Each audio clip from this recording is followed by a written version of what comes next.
but you can't talk about it. You can only say that you're glad for the blessing. You know, the little ladies, oh, your quiver is so full. Oh, you're just so blessed. Yes, Sister Mary Clarence, I am. But also this is hard, and I haven't slept in like 3 months. Greetings from what used to be my formal dining room. It's your girl, Kelsey. This is the all-new Happy Tears podcast, and today we are talking about tips for how to deal with change, because change is the absolute worst. So we talked in the last episode about, do people change? Yes. Why, when, how do people change? But I forgot to mention that change is really difficult.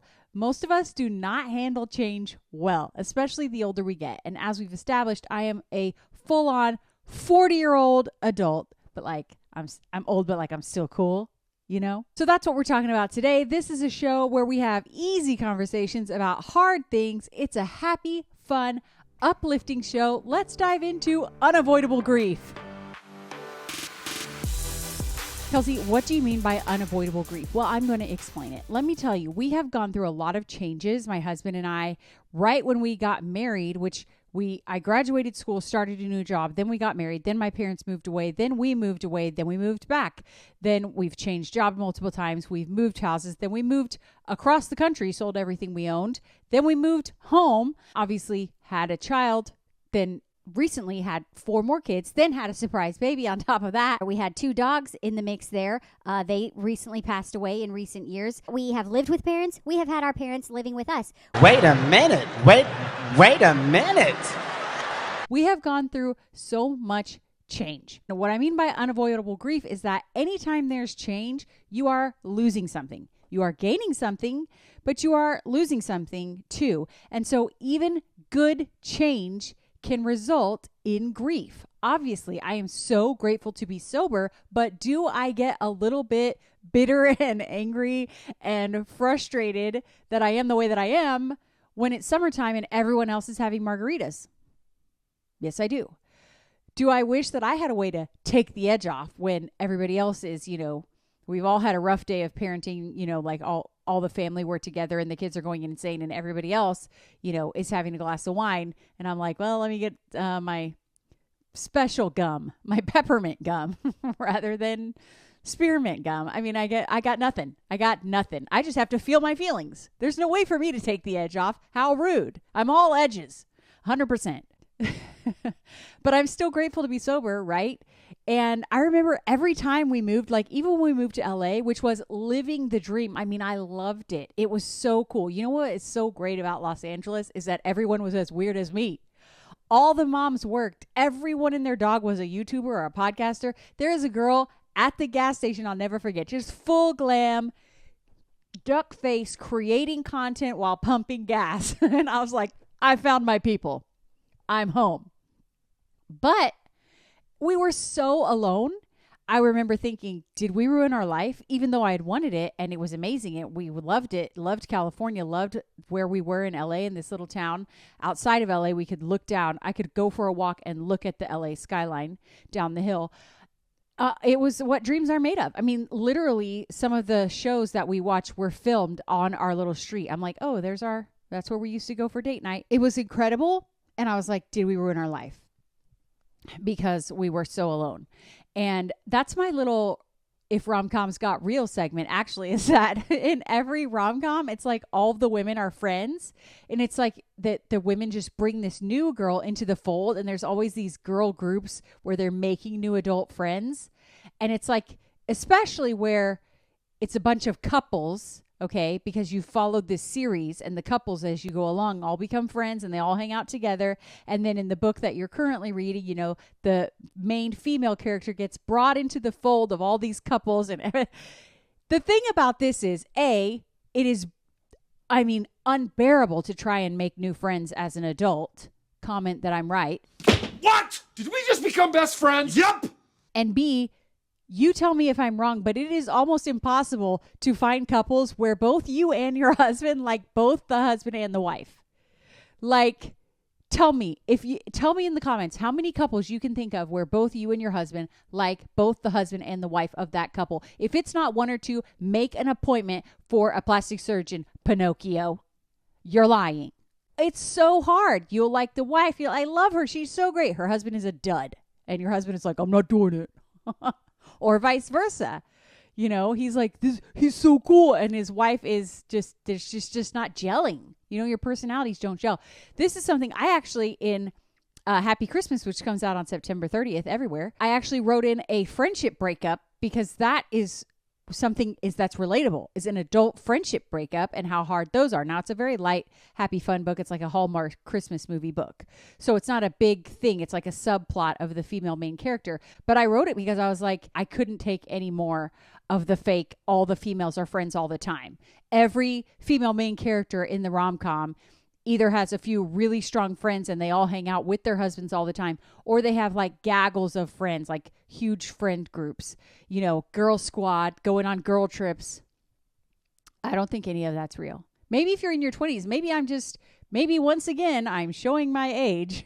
You kids get off my lawn! Let's get back on task, which is talking about dealing with change. When we moved away, it was very lonely. But even like, let me give you an example, a small thing. So we have 6 children. They're taking over. You can't swing a dead cat without hitting a kid in our house. So I gave up my office. We moved things around, and we moved the 2 oldest girls into their own room upstairs, where the 4 girls had been sharing a room, which it was bad. But, we decided, okay, we'll let the oldest go up to what was an office/guest room. And I was so ready for this to happen. And then it happened. And I was like, did we make a mistake? Because what I wanted was for the kids to not be all 6 of them in my face all the time. And all of a sudden, 2 of them weren't around. The girls loved their new room so much, I never saw them. And I was like, we made a mistake. And I really was kind of sad, because the older girls, it was like, especially my oldest, it was like this one change had pushed her into like tweenhood that I wasn't quite ready for. It was like almost overnight. She was like at her desk doing like teen art and like projects, and like not like on her phone texting or anything like that, but just, away, wanting to be away, doing her own thing. And I was like, did I ruin everything just now? So even with happy changes, big, great changes, things you prayed for and longed for, you could have some grief. Tip number 1 is that realizing that part of the human condition is constant change. And if there's constant change, there can also be constant grief. And 2 feelings at once. When we adopted our kids, which obviously greatest blessing ever, just on my knees, I begged for those kids. I was approaching the throne of grace with confidence. I was telling the Lord, this is what your word says. This is what we're going to do. But it is the hardest, most excruciating, unbelievably difficult situation, that anyone can go through, but you can't talk about it. You can only say that you're glad for the blessing.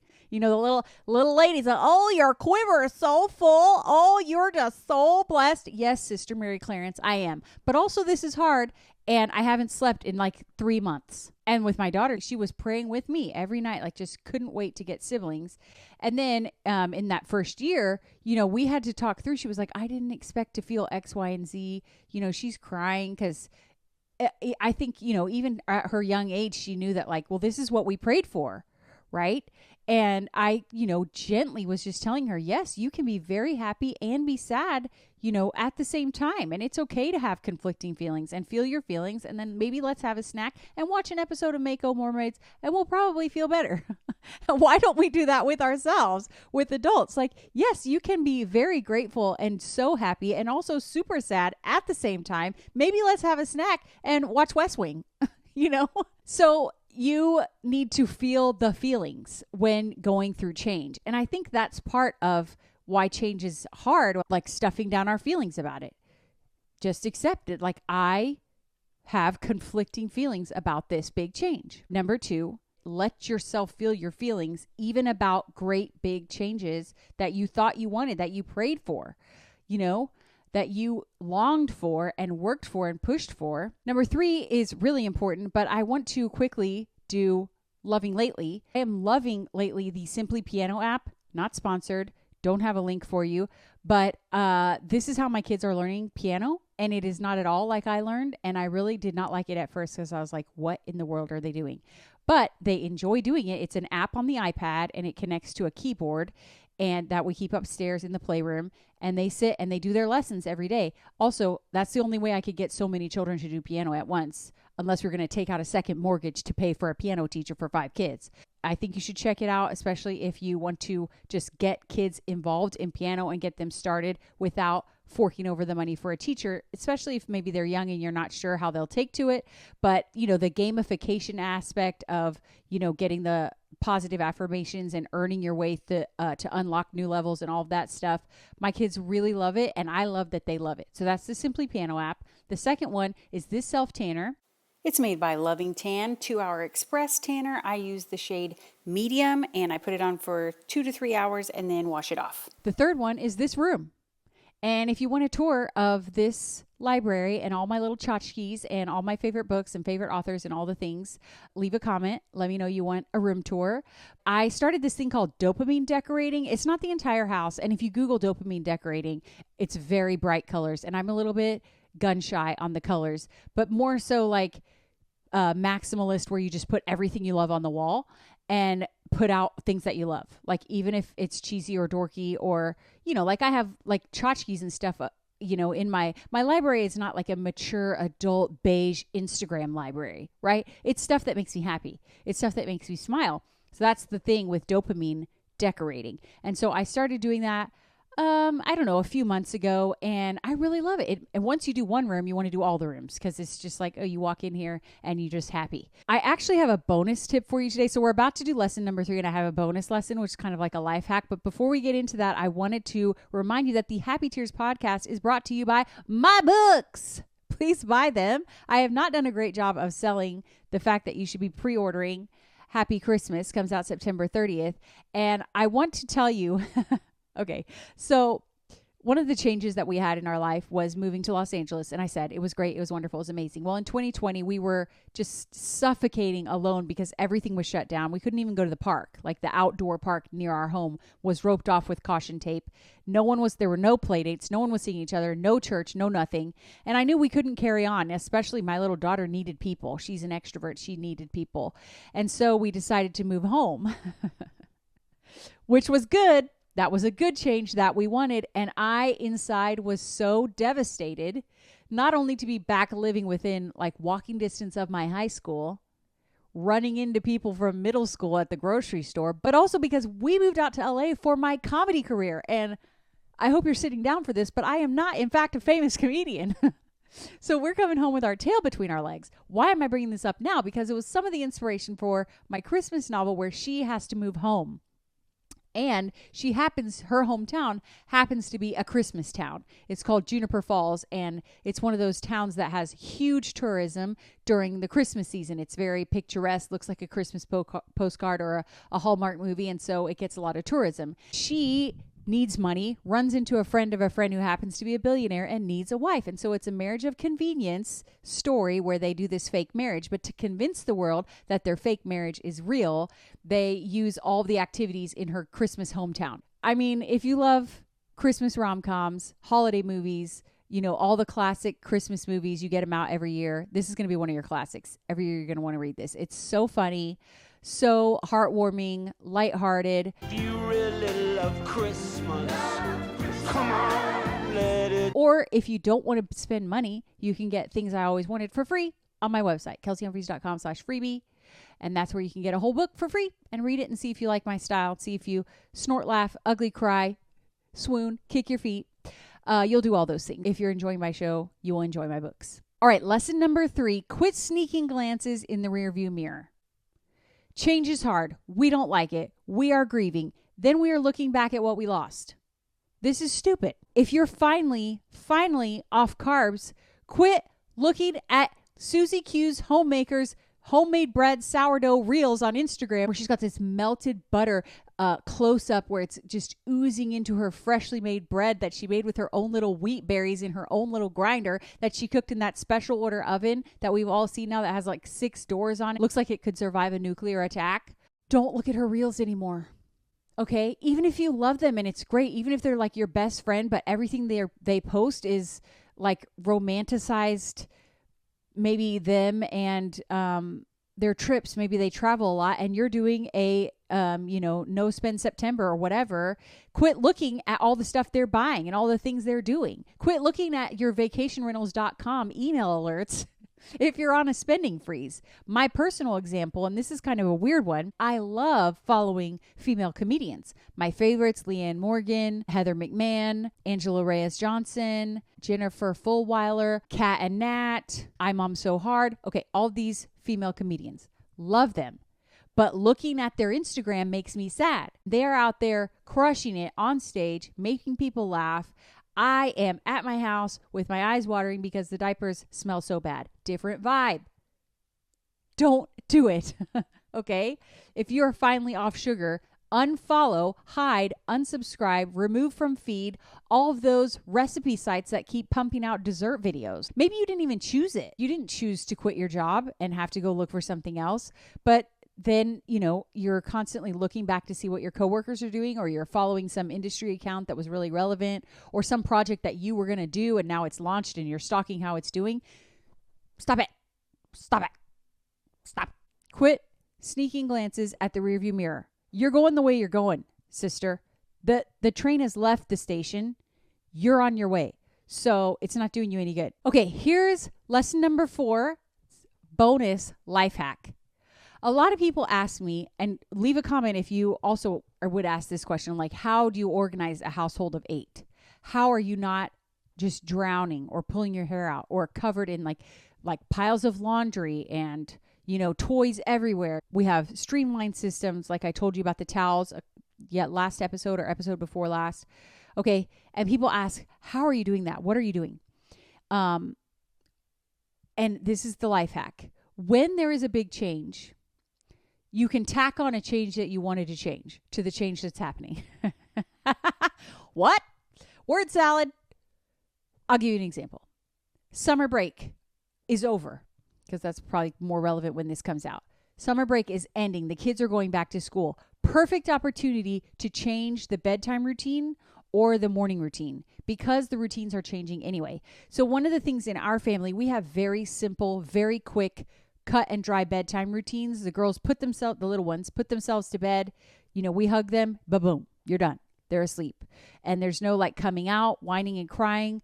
It's very, very streamlined bedtime. Same for the next shift. We have a few shifts of bedtime because the kids' ages are staggered. But it's the same thing. We hug you goodnight, kiss you goodnight, goodbye.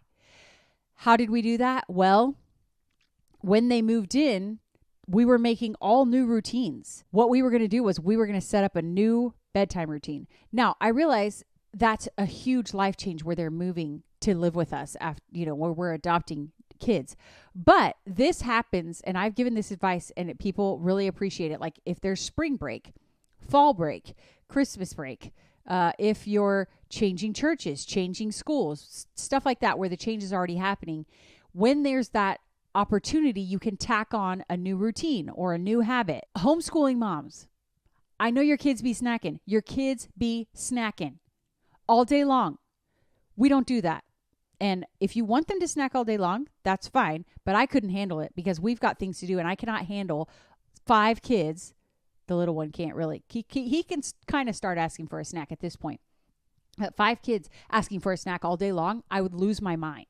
So we have breakfast. We have lunch. We have afternoon activity, snack time, dinner. Sometimes there's a treat at night, depending on things that have happened during the day. That's it. And no one is ever asking for a snack at 11 a.m. No one is ever asking for a snack right after lunch. Never. It is so great.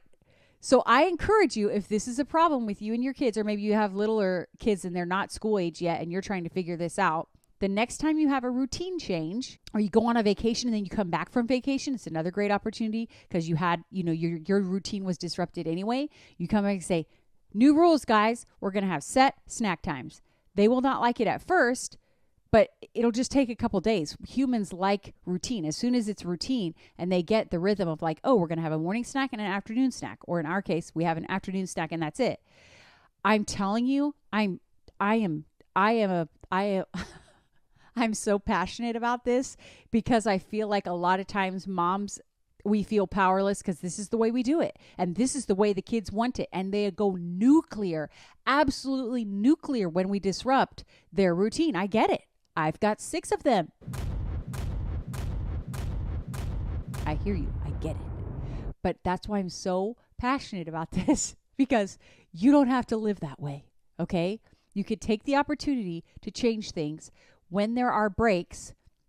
Even homeschooling, you can say we're going to take a week off for our summer break or our fall break or whatever and do something a little bit disruptive. And then when you come back, change the snack routine. Come back a few weeks from now and tell me thank you. Thank you, Kelsey, for changing my life. You're welcome. We say you're welcome. You're welcome. That is it for episode 3. We've gone through Kelsey's changes, why I disappeared, why I'm back, dealing with change, making changes, changing yourself.